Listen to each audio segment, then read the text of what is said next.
thanks for joining me for part 2 of my DVD Blu-ray update. And if you guys didn't get a chance to check out the first part, there's a link right here. Yep, right there. Click right there. Boop.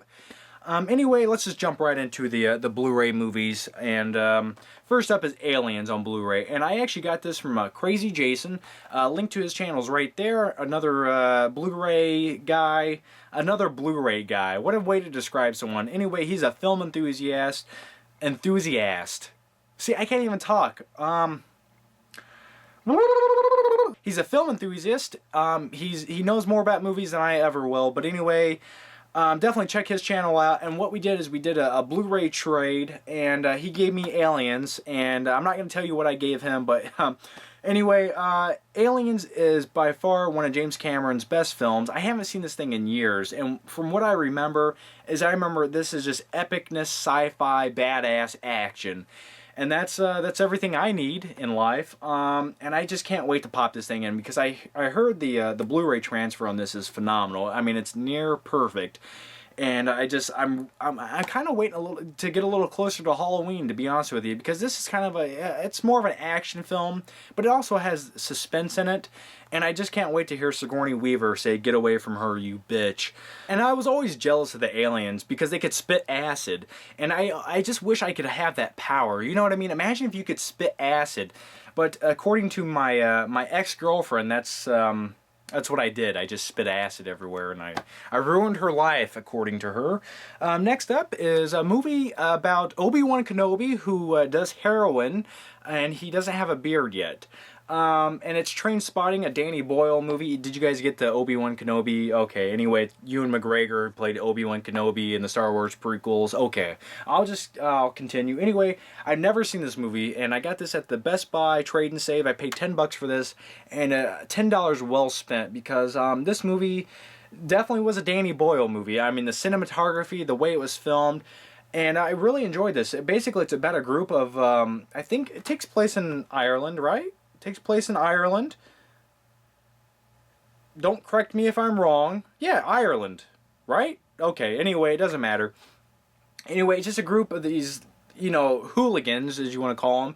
All they do all day is do heroin, they do drugs, and there's a lot of cool scenes in this movie. And at one point, Ewan McGregor kind of wants to get off the dope, and he was going to lock himself in this room, and he places 3 buckets out, and he says, "One for urine, one for feces, and one for vomitus." And I don't know why. Vomitus. He calls it vomitus. Is that the term that they use in other countries? We call it vomit or puke.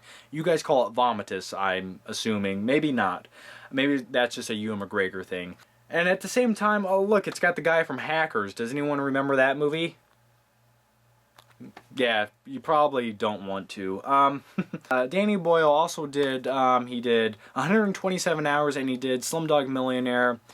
And, you know what, I think this is my favorite Danny Boyle movie. I mean, I could honestly, because as much as I like Slumdog and 127 Hours, I don't think I'm going to go back and rewatch them anytime soon. But this movie, I think I could watch this again within a year. So, next up, Orgasmo and Chodo Boy. It's made by the same guys who are behind South Park. It's kind of a cheap movie. It has Ron Jeremy in it, if that's any consolation. But it's basically about this Mormon guy who gets into porn, and it's funny. It's crude, it's funny, and it's my kind of movie. And Chodo Boy, Jesus, man, the guy has a schlong on his head. And this movie has a lot of pornography in it, and you know what? I'm a fan of that. I can safely say that, because I respect the female body, the form, and if a woman wants to express herself on camera and get paid a little bit for it, who am I to judge? And you know what?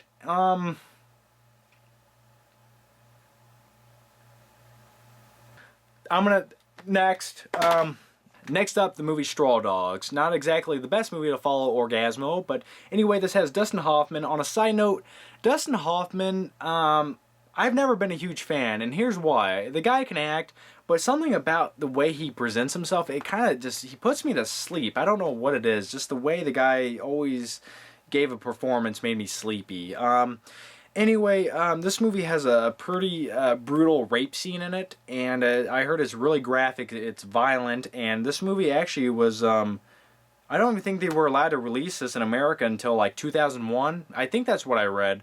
Next up, a movie called True Grit. And this was only $5 at the Best Buy trade and save deal. How could I not pick this up? I haven't put this in yet to watch it, but I'm guessing it's going to look pretty damn good on Blu-ray.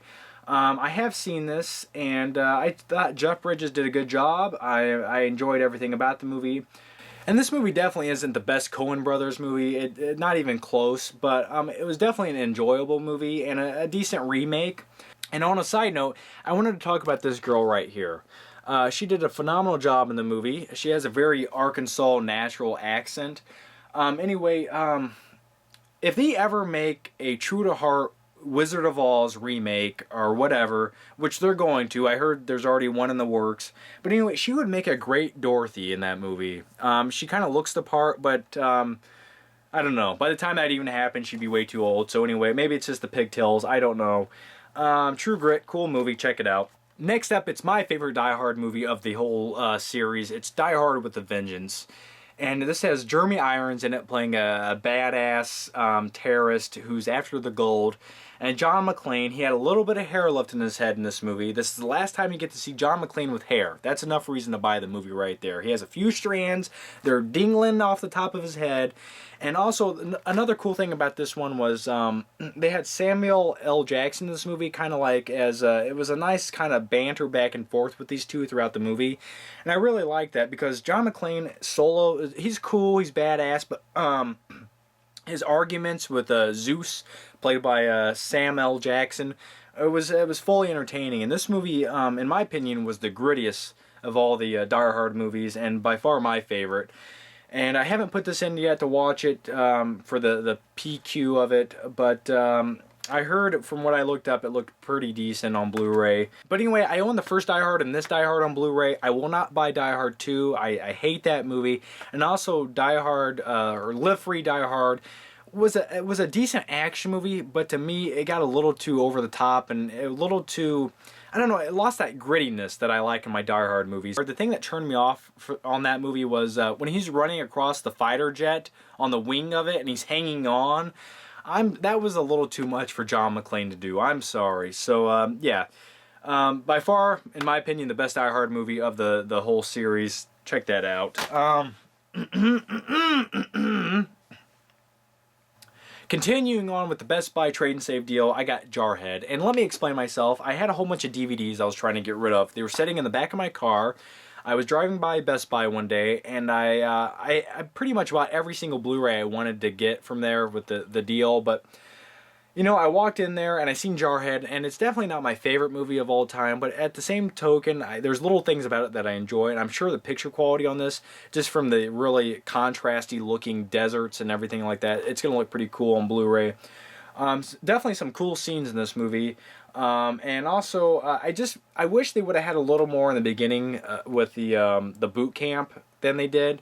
But then again, I guess they have to get into the story of the movie, so that's why they didn't give me what I wanted. But anyway, this movie kind of has a realistic approach to it in a way, kind of following Desert Storm back in the late 80s, early 90s. And it kind of shows what soldiers go through, not just, you know, the heroicness of it. It basically kind of more what's going on in their home life. You know, their girlfriends are cheating on them, their wives are cheating on them. Or in one instance of this movie, some guy's wife actually sends him a movie, and it's labeled Deer Hunter, but it's her screwing the next door neighbor. So that's pretty much the reason I never joined the Army or the Marines. And speaking of going AWOL, it's Mrs. Doubtfire on Blu-ray. That's right, a movie starring Robin Williams, an early 90s comedy movie, and you can't go wrong with Robin Williams. I mean, you can, don't get me wrong, but for the sake of time and argument, I don't know where I'm going with that. Anyway, Robin Williams basically plays the role of a father in this movie who, him and his wife get a divorce, and he wants to spend more time with his kids, but there's no way he can do it because the courts won't allow him to, because he keeps screwing up, but really, he's not really doing anything too bad. And Sally Fields is kind of irritating me, because Robin Williams in this movie, he was actually a really good father, and her not being able to see that and keeping him away from their kids was very... Yeah, that's Sally Fields was a bitch in this movie. You know what, Sally Fields? Fuck you. Anyway, the last two Blu-rays up before we get into the DVDs is Transformers: Dark of the Moon, and I did a complete review on this. If you guys want to check out my review of this Blu-ray, the link is down below. Also, yeah, I'll just keep it. I don't want to do an annotation. I'm going to get lazy. The link's down below. Check that out if you want the complete review on this. And also, I had Fast 5 on Blu-ray, which I also gave a complete review. I did this whole review on this in a separate video. That link is also down below. And I did nothing but use my hands, and I had some rubber gloves and a banana. What more do you want me to say? Just go watch it. It's weird. It's bizarre. But yeah, I talk all about this in that video. Alrighty, so let's get into the last two movies of the day, and they're both DVDs, and it's been a while since I even showed a DVD in one of my updates. But anyway, I'm kind of ashamed to talk about both these. But anyway, the first one is, yeah, it's Shrek, the final chapter, Forever After. And let me explain myself. I like Shrek 1. I think that's a phenomenal, original concept. That's a cool movie. But every movie following the Shrek franchise after that, it just gets worse. I mean, they keep getting dumb. They're stupid. It's too much crap just thrown at the screen. And I think the jokes are really getting old. Anyway, I haven't even seen this yet. I've seen, well, that's a lie. I've seen little parts of it. I went over to a friend's house and I watched about 20 minutes of it. And the only reason I got this, I'll be honest with you, the only reason I got this is so I can put it right after Shrek number 3. And that's where it's going to stay. Never going to see it again. It's right there. I can say I own all the Shrek movies. DVD is good enough. I only paid $1.50 for that DVD. So, anyway, it's Jungle to Jungle. And Tim Allen basically plays this very corporate, kind of city-style guy. And I guess he finds out years later that he had a kid with a woman. And this woman basically lives down in the Amazon rainforest. And this kid grew up not knowing his father. I don't know why she never even told him that the kid existed. Kind of, wow, you know what I mean? How fucked up is that? I don't know. Tim Allen, you can do a little bit better than that. I mean, hell, selling coke like you used to back in the early 80s before you went to prison. I got a ton more videos to put out. I just don't have the time, it seems like, to make them all. But anyway, before Halloween comes, I'm definitely going to put up a Halloween video talking about my favorite Halloween movies, and we're going to talk all about that. Also, I got to answer your questions you guys left a few weeks ago in a Q&A video. So bear with me. I'm trying my best. I sound like a father who never comes around enough, don't I? I'm trying my best, Billy. I'm going to come there. I swear I'm going to be at your game. And there you hit the home run ball, and Daddy's nowhere to be found. So anyway, I'm John from FlickPick Channel. Thanks for watching, and I'll see you later.